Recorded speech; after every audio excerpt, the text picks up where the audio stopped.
What's up, guys? The Duntown Show, guys. We're back, episode 15. Okay, we're gonna get right into it tonight, guys. It's gonna be a quick show. Okay, it's gonna be quick, fast, and easy.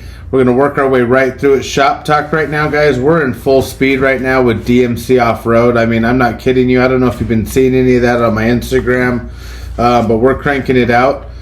We're literally working on 4 trucks right now, doing a full suspension and roll cage conversions, welding, new king suspension. I mean, everything under the sun at this point is you name it, we're working on it.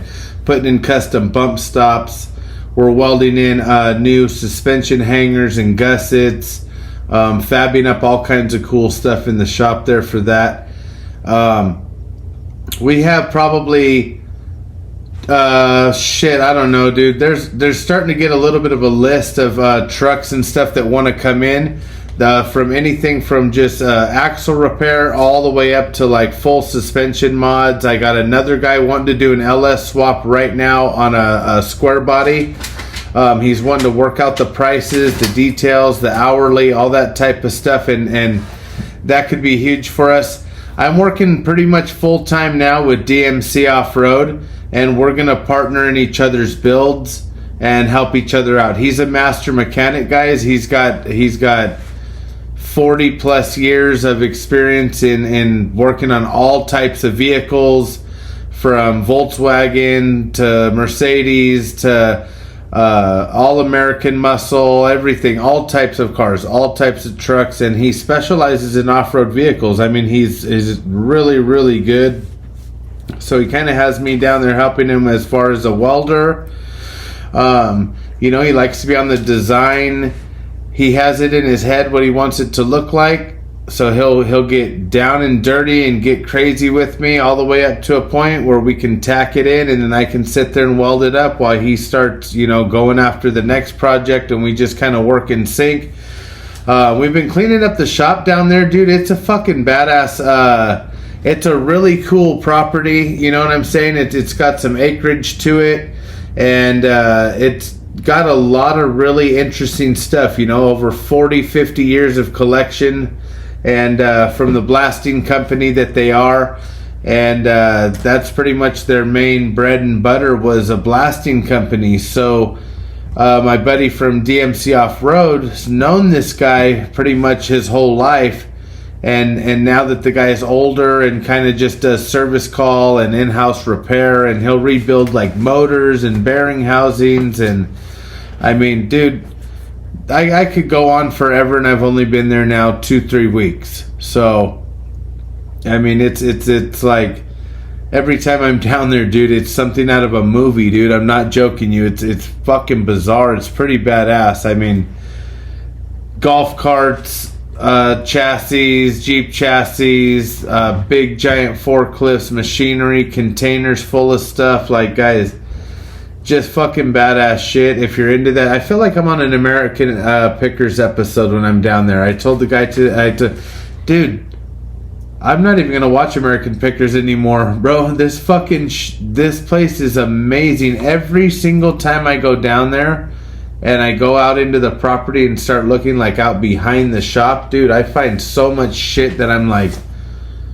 fuck, I need a new vise for my shop, and here's a whole fucking shelf. I'm not kidding you, probably 40, 50 different vices just piled in there. And old man Charlie's like, oh yeah, you need a vice, we'll dig through them, I'll find you one. And like, dude, it's fucking badass. The one truck we have in there, we call it the Soldier. It has a big block 572. It's the camo truck with the full roll cage that we're working on right now. The guy approved it. I know I had been talking about that before. We're gonna go ape shit on it here coming up this next week. And then we got the Truggy. Full front suspension is done. Rear suspension is in and hung. We just have to do final welding on the tubing. We got the Hawaiian that I was showing on Instagram, guys. go out to Instagram and check out Outcast Services LLC, and you'll see the trucks I'm talking about. We did front and rear suspension, king shocks. We got to just tie in the rear king shocks on the angle that we want and weld everything up, and that bad boy will be done. Big news coming up, okay? We're bringing out the 85 4Runner that I have in the back here, guys, and it's going to the LA County Fair this year at one of the Forest Rangers booths that they have. Working with DMC, we're going to be taking the 3 rigs to the fair. We'll have them shipped out there. We're going to tow them out there ourselves and get them all staged in place at the booth. So you'll be seeing that because I'll post lots of pictures of it. And it's going to have, like, we're going to do our hashtags, our you know, our names, all of our stuff from social media, all of our company stuff on them. So you guys, you'll recognize it. Maybe I'll put the Duntown show like on the back window, you know, with the little, you know, the little podcast speaker and everything. Maybe people will catch on to that at the LA County Fair. It's coming up, guys. I believe it starts like in the beginning of May, and I think it goes through like the first week of June or something like that, May, June. And then we'll be rocking and rolling out there with some of the off-road vehicles. We're going to take a Dodge with the full fucking big motor, big giant super swamper tires, full lift, full everything on that bad boy, the Ram Charger. And then we're going to be taking a Jeep Cherokee that's got, I mean, everything. It's a famous Jeep. It's the one that they did in the Hoonigan video. Check out Hoonigans. That they're a famous. They did it against like an electric car they raced or something, and it got, wow, tons and tons of views. So CNC is turning out slowly but surely, more and more stuff. The demand's there. It's getting the perfection down, guys. It's not an easy deal. I don't have, you know, 5-6 hours every day to put into it. I'm only getting maybe like 8 hours a week right now to work on the CNC. So, you know, it's a slow process, but nonetheless, we have projects lined up for it that are kind of a low pressure situation, but need to be done. So we're jumping on it and we're cutting things out. I'm burning through steel like they're giving it away, but I'm practicing these cuts and I'm just trying to figure out my air pressure, my voltage, you know, my speed of the machine, make sure everything is dialed in tight so that when we put out a nice product for somebody, it's precise, dude. It's about as good as you can get it with the plasma cutter. See? I mean, it's not a laser machine. It's not a water jet. All right. It doesn't have auto buffer and auto smoothing and, you know, automated angle changes and all this stuff. It has parameters that it works off, but it does have an automated torch height control. So it'll actually, if the steel is warped and it's trying to maintain a certain height off of the surface as it's cutting, it will. Or if like it's a corrugated piece of steel, it will actually follow it. So it does have a Z-axis. It's a very smart machine. I'm just the dumbass trying to learn it and run it and program it and get it to be right. So it's taken a little bit longer than we were hoping. Keeper sweep this week, guys. What do you think? We're back, by the way. Huh? Last week was tight. We wanted to really run out last week with episode 14 with all of the March Madness stuff we talked about because it just made sense. I mean, we really came in hot, boys, with that Purdue pick, didn't we? You guys seen it.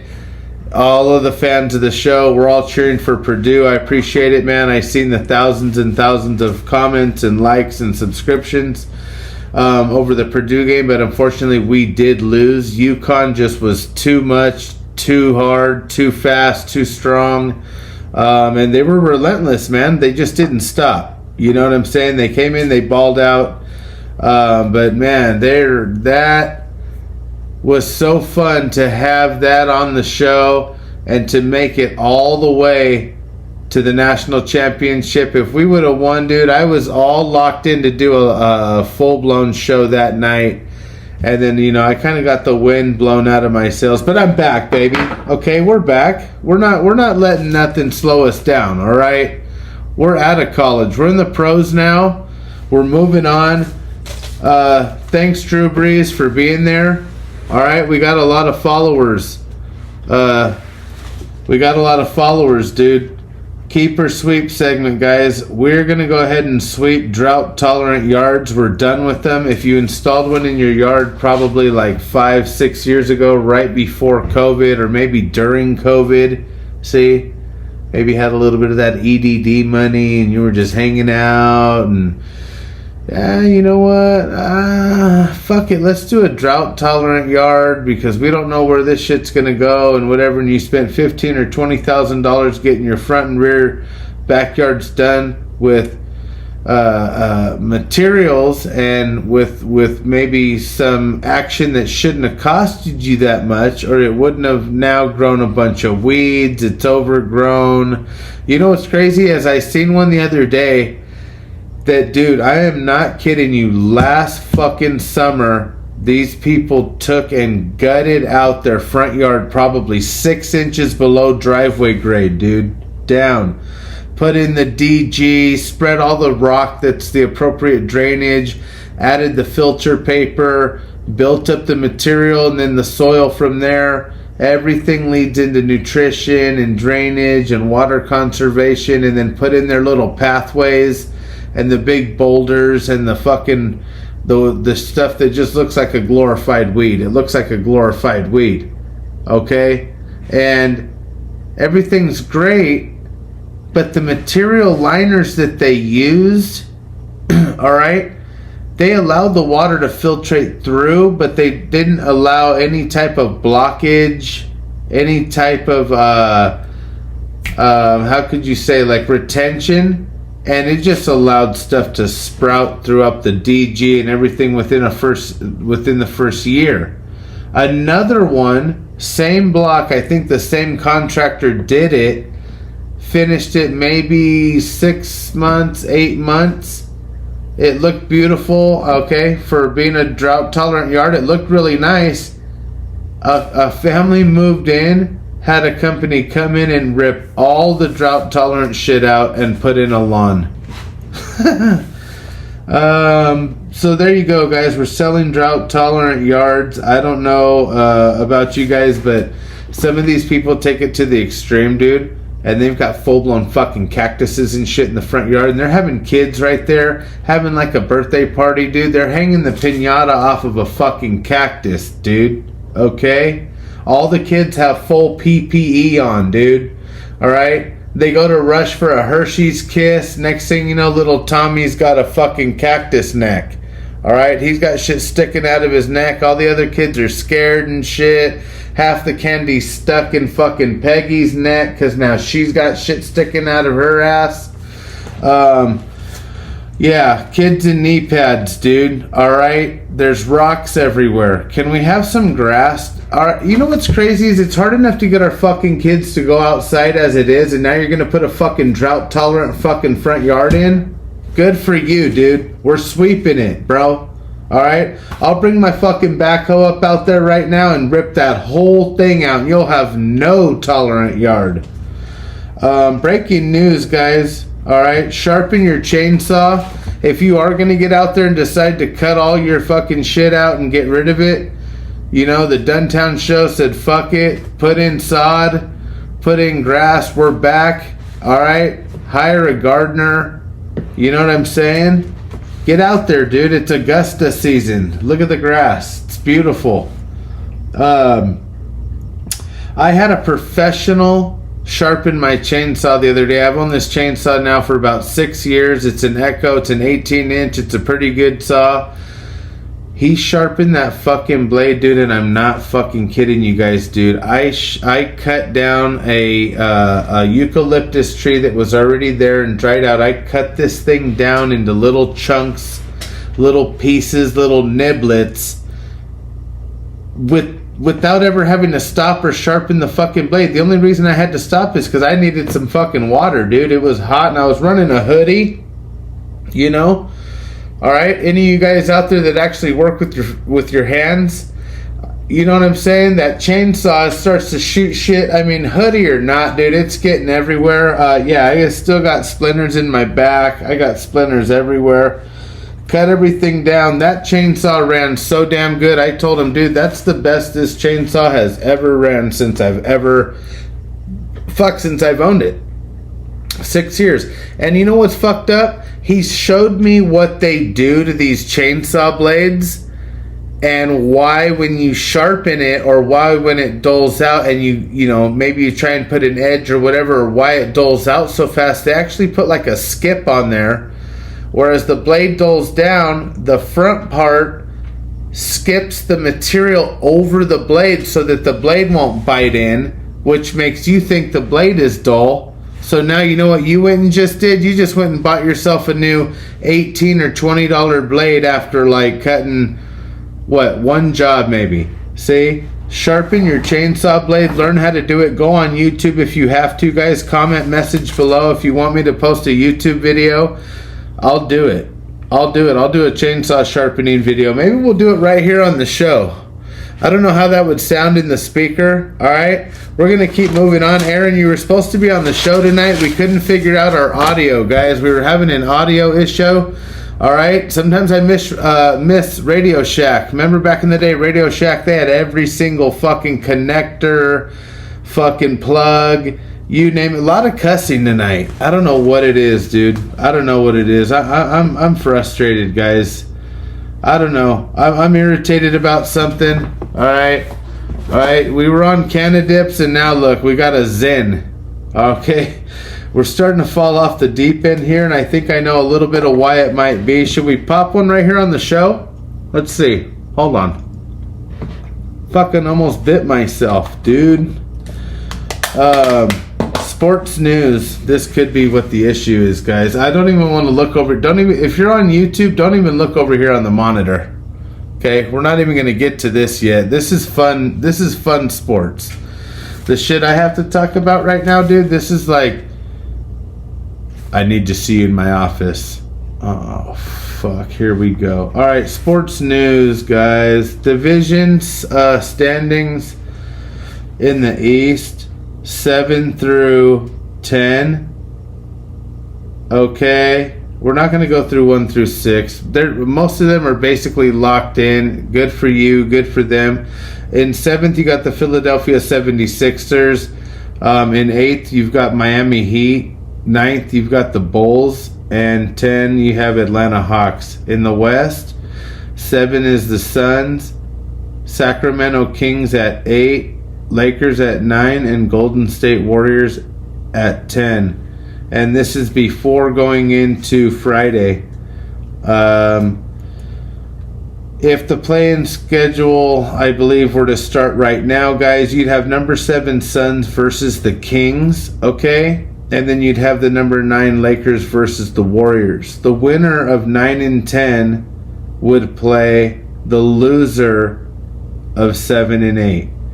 So, for example, Lakers beat the Warriors. They have to play the losers of Suns and Kings. And then from there, then they can move into a first round of playoffs. Game number 1, guys, is going to be April 16th. Game number 2 is going to go immediately. This is for the play-in schedule. Game number 1, April 16th. Game number 2, April 17th. And they're going to skip you a day, and they're going to get you over there to Friday. All right? So game number 3 will be on April 19th. That's a Friday, and that'll pretty much be do or die. Now, the Lakers can't drop below where they are right now, dude. All right? If there was like half fucking things, I think we'd be like at 9.5 fucking 10th. Right now, Lakers, 2 games left. All right, Anthony Davis and Vandy are both a game time decision. Anthony Davis is going to have goggles on, dude, like he's going to fucking SeaWorld. He needs to do something, dude. Please, guys, what are we doing? Like, we tried on an 8. And it was like before we could figure out if the size 8 fit our fucking shoe, fit our foot or not. Boom. They took it away from us. Now we're like in 9.5. All right. Friday we play the Grizzlies. Sunday we play the Pelicans, and that's it. We can't drop, guys. We cannot drop spots. If we get to 11th, it's a no-go. Obviously, that's it. You'll be in some fucking weirdo lottery, or I don't even know if they count anymore. The people that lose the play-in, they're out. They go to some weirdo lottery shit, and typical, here we go. And what was it? It was another great year for LeBron. Another typical Anthony Davis fucking bug out video. And then there you go. So, whatever.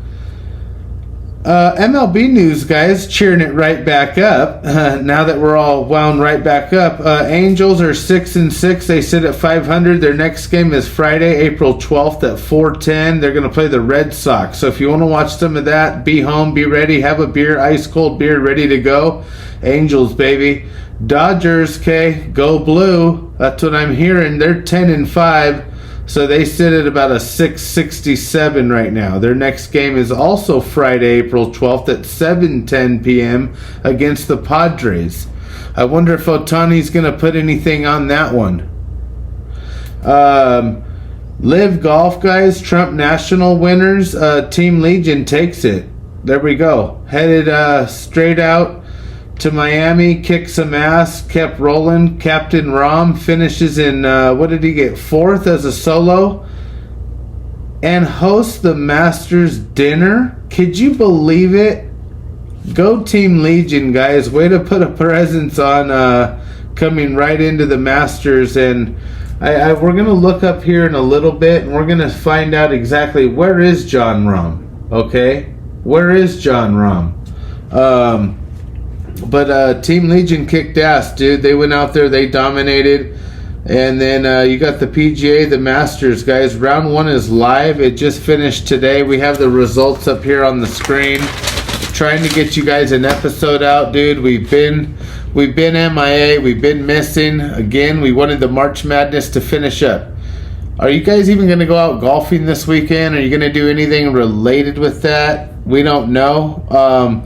I don't know if you guys got a chance to check out any of what was on the menu for the Masters this year. Speaking of John Rahm and Team Legion.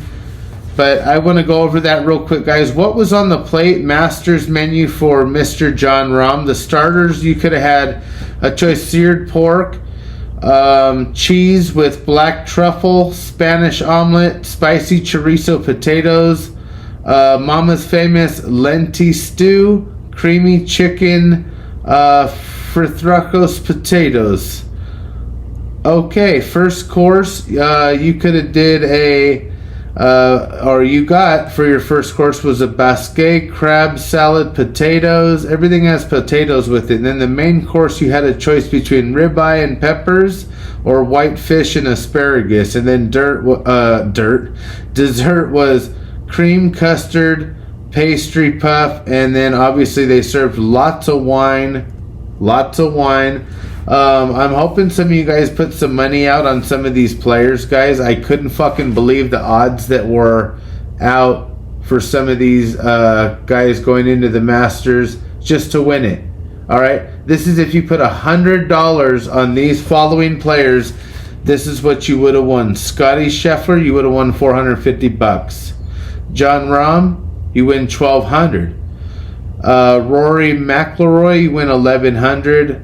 Brooks Koepka, $1,400. Okay, those are really good payouts. All right, I get it. If they don't do shit, you lose. You lose $100.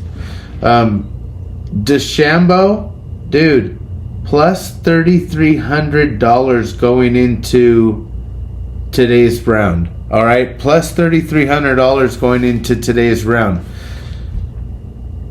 Imagine he's in first place right now, and most of the Masters winners that do end up winning typically play really, really well starting in the first round. Probably top 10, top 8, right in there. Some of them like old school Tiger, he liked to play from about finish maybe 5 back, Then maybe by the end of Friday, Saturday, he's 2 or 3 back, so he can start Sunday from behind and conquer and win. That was his thing. Brooks Koepka is 1,400. DeChambeau's 3,300. Tiger Woods is 8,000. Phil Mickelson, if you put $100 on Phil Mickelson to win the Masters and he wins it, you'll get $20,000. All right. And if you dress in pink and you put $100 on Bubba Watson, you're going to get $30,000 if he wins the Masters, you guys. All right? You spend $100 on so much random bullshit. Dude, I'm not kidding you. Put it on a player. You still got time, by the way. You can bet it'll change. Now that the first round's over, the odds will change. And obviously, the guys that were locked in at 3,300 with DeChambeau are thinking, woo. Dude, they're so nervous right now, though. Right? Like, you'd have wanted maybe to see him pop into like second or first at like maybe the end of Saturday, mid-Saturday, maybe have the lead by end of Saturday, and then just come out Sunday and just crank it. Just totally crank it up. Speaking of doing crank, MGA news, guys. Orange County, the Bastards 24, Eagle Glen, 9 a.m. this Saturday. Fuck the rain. We're over the rain. We hate the rain. I'm tired of the rain. And you know what? We're going to have a fucking blast anyway. We don't care. We're going to go crazy. This course is so difficult. Matter of fact, hole number 4, guys. Hopefully the construction crew this week got it done. Hole 4's cart path had completely washed out down into the ravine. And you had to take this mud road down. Well, it was raining pretty good there for a second when we were there right on hole 4. And they even had like a lifeguard with like a walkie-talkie.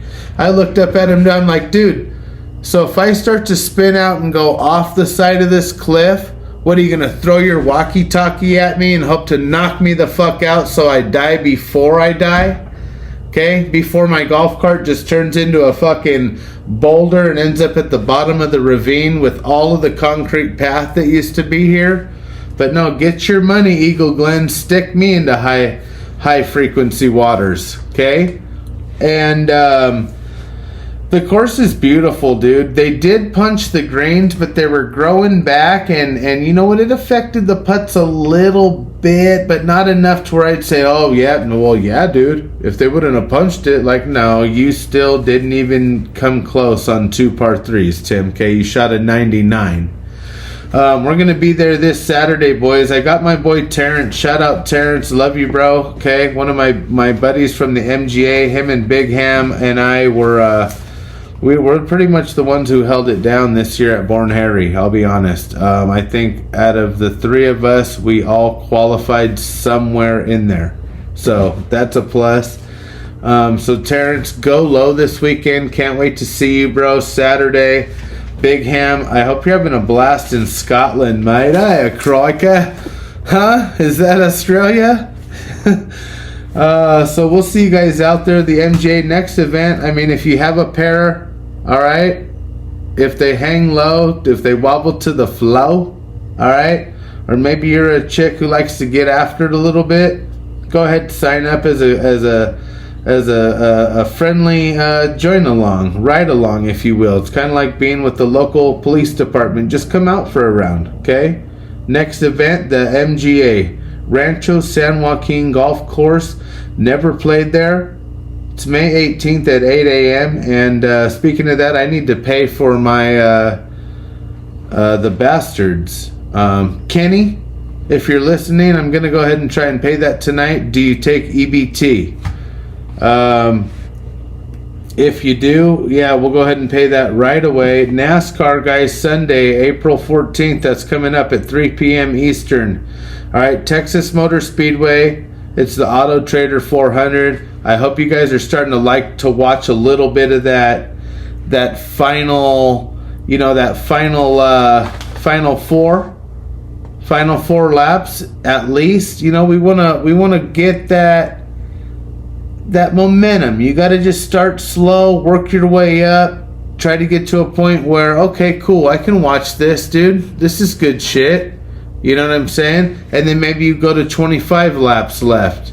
And then you're like, well, damn, dude, did you see that big ass wreck only 20 laps into the race? Oh, fuck. Now you're hooked, dude. All right.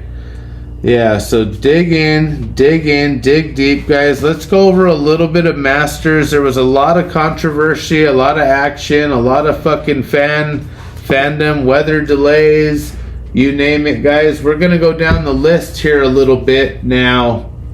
You got, at 1, you got Bryson DeChambeau currently, guys, at 1. And you got Scotty Scheffler at 2.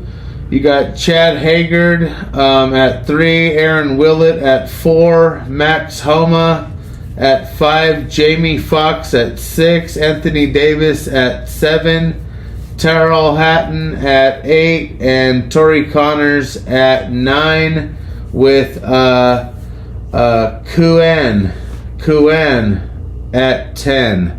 Now, let's scroll down and see if we can find Tiger Woods. Where's Tiger Woods, dude? I think it was, what, like +4 or something? Let's see.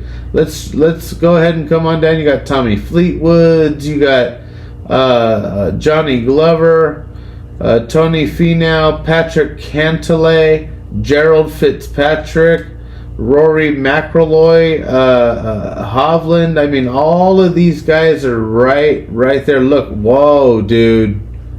Whoa. Alright, this must not have been updated recently, because look, they're not even putting Tiger Woods' whole fucking score out, dude. Okay, hold on. This is what everybody watches the Masters for. If Tiger Woods is going to play, you want to know, well, how's Tiger Woods doing, dude? I'm listening to your podcast because I didn't get to watch it today. And I don't feel like sitting through all this fucking blah, blah, blah commentary and soft hands and lotion about these fucking golfers. I want to know how Tiger Woods did today. Look at this. Are you serious?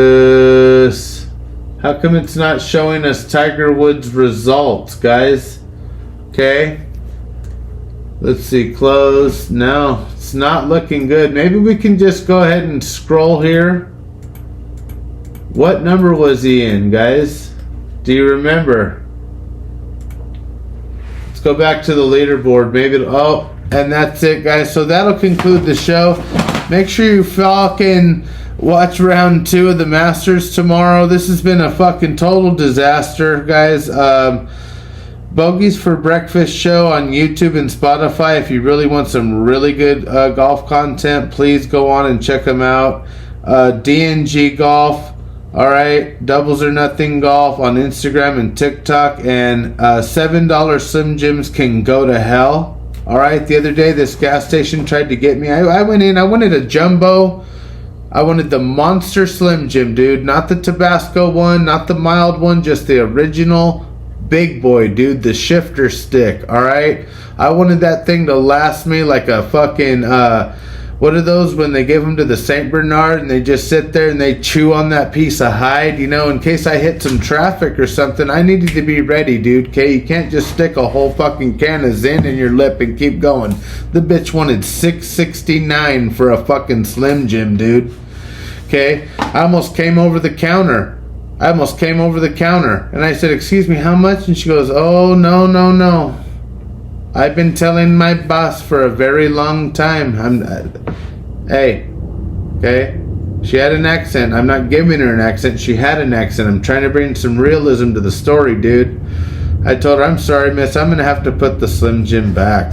Okay? I'm going to have to put the Slim Jim back on the shelf. Alright? So stay tuned for that, and we'll see you guys in the next episode. It's Miller time.